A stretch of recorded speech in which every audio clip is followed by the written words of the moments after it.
Alright guys, so we're going to talk about an iFAK. This is something that everybody should have on them at all times. Even if you're just driving to work, have it in your car. If you're training, always on you, maybe on your belt, or in your patrol bag, or in your pack. Whatever it is, it should be on you at all times. And I'm going to tell you what I want us to have in our iFAK. So first you have a bag, and it has to work for you. So this one I like very much. You grab this, it opens up nice and wide. Everything's there. It doesn't just fall all over the place. There's plenty of pockets and slots and stuff like that. So in the beginning, I come up to a scene, I'm going to want to put on gloves. So you have white gloves so that when you do hand sweeps, you can see blood really easily. If you have black or purple or something of that nature, especially if it's dark, then you're going to have troubles sweeping and then looking at your hands to see, is there blood? If you have light colors, white, maybe light blue, something like that, you'll be able to see the blood a lot easier and not miss anything. Remember, your adrenaline's up, your tunnel vision's on, things are crazy, so you need every ounce of extra help you can get, and something like white gloves is part of that. Then you're going to need to see what you're dealing with, so you're going to have to cut off the clothes. So we have penny cutters here, trauma shears. These things are awesome. You can see they're very rounded, so you're not going to hit somebody's skin and make their issues worse. But they work really well. So trauma shears. Then we're going to get to kind of these items. So tourniquets. We do Cat 7s. They're certified, double stamped, approved. Recon Medical is getting there. I'm watching them. If you have one, I'm not going to hate it, but they're only a few bucks difference. So why not spend a couple extra bucks and get one that you know everybody in the world is like, yes, this is going to work. Because last thing you want is to need one of these and it doesn't work, you'll be up Shit's Creek without a paddle. But when you have a tourniquet, if you apply it and you don't apply it tight enough, you can't take it off. So you have to apply a second one higher up. So that's why we're always going to have two tourniquets in our iFAK. So two tourniquets. Then we're going to get into a few other things. This is an Israeli bandage. It's a pressure bandage. So it has a plastic piece and it presses down. Every time you go over that piece, you twist the cloth and go through a little groove. The groove kind of looks like this on the cat. It kind of looks like that, a groove. And it's basically an ace wrap with a plastic piece added to it. But very efficient. If you do it tight enough, it can become a tourniquet. But it's just a pressure bandage, and it works really well. So at least one of these inside your medical kit. A SWAT tee. So SWAT tee is basically like an exercise band, but it has diamonds and squares and stuff on it. And so when the square is stretched out properly and it looks like a diamond, then you know you've done it correctly. And you wrap it around the area. Again, you can do it tight enough to where it becomes a tourniquet. This is really good for children, okay? It'll cover a large area, and it's user-friendly for children. Or even like maybe an animal, a dog or something like that.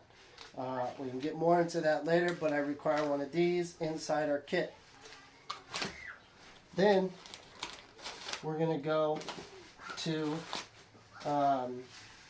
if you have issues inside your pits or crevices, you're going to pack those with a coagulating agent, and that's Clotting Gauze. You got C-Locks, you got Quick Clot, there's Combat Gauze, there's all kinds, but it's basically gauze that's designed to go back and forth with a string down the middle, and it's soaked in some agent that helps coagulate the blood and stop the bleeding. They have something like this that's granules, We do not want the granules. Will they work if that's all you have? Yes. But when you get to the doctor, they have to cut out all those granules and they'll remove excess material. So extra muscle mass or something will be taken out from you if they have to cut that out.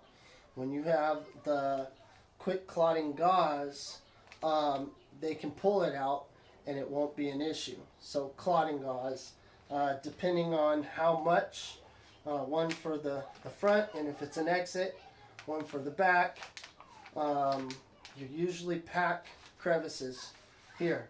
So if it's front and back type thing, get as much as you can fit inside your pack and as much as you can afford. But this is 2 feet and 2 feet. I would say it's a minimum. Okay, don't go below that. Then, if you have chest, you have a shot to the chest and you need to seal that chest cavity to keep the pressure off the lungs, stuff like that. We have chest seals. Okay, there's hyphens, there's halos. I don't care if you have a plastic bag and duct tape. Okay, but you have to have some form of a chest seal. And with that being said, if you are hairy chested, then you probably should put a razor or something inside your kit, because this won't stick too well if there's a bunch of hair there. Okay, if you're around guns a lot and you think that this ever could be a potential, trim your chest. You don't have to get rid of it all, just don't let it be too crazy. So this is 2, one for the front, one for the back. There's 2 in each pack usually. So 2 is 1, 1 is none. This person went extra, at least 1. Okay.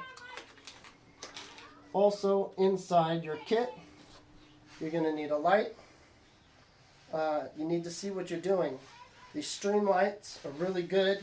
You can attach them to your hat and you can use hands-free. It's almost like a headlamp, but it doesn't take up all the room of a headlamp inside your kit. So this is very good. It's a little stream light and it's got this little Z clip to help clamp onto your hat. Really recommend that for an iFAK. Then Sharpie wrapped in duct tape. So again, duct tape for chest seals that need to be taped on for the hairy individuals. Or if you don't have a chest seal for some reason, you can find a plastic bag or something of that nature and duct tape it on.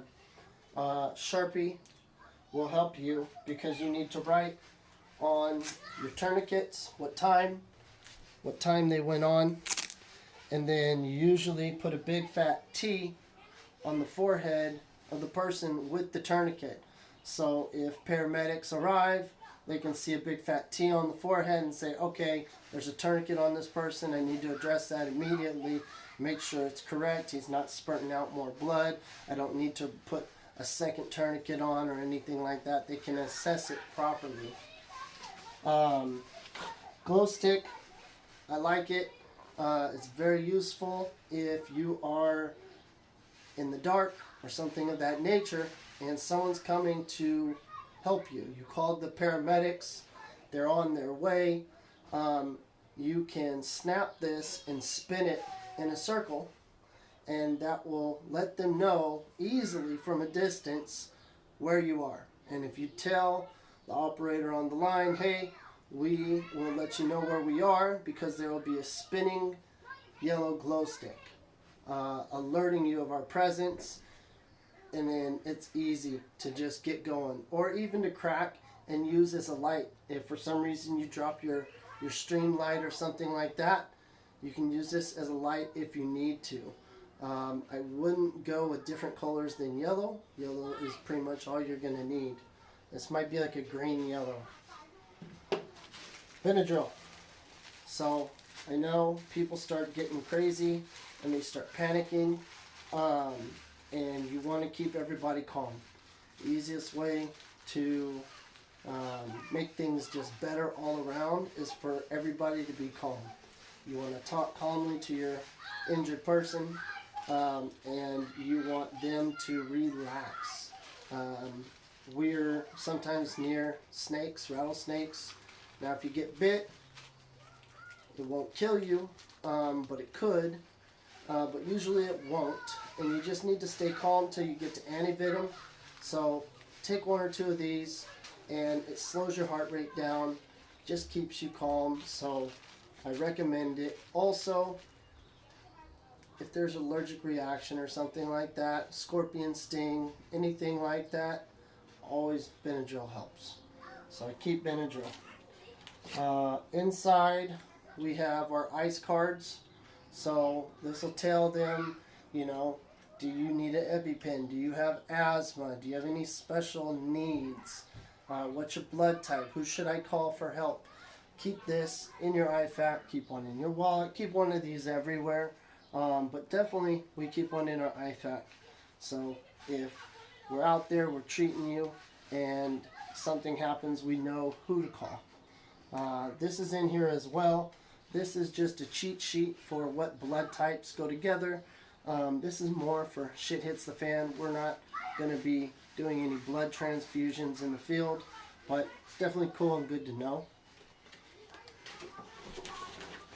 And that's basically it. So chest seals, torso, you have clotting gauze, crevices, you have tourniquets for limbs, you have Israeli bandage also for limbs, and then you have shears, trauma shears to cut the clothes away and get a good look, gloves for protection, and your ice card and Benadryl.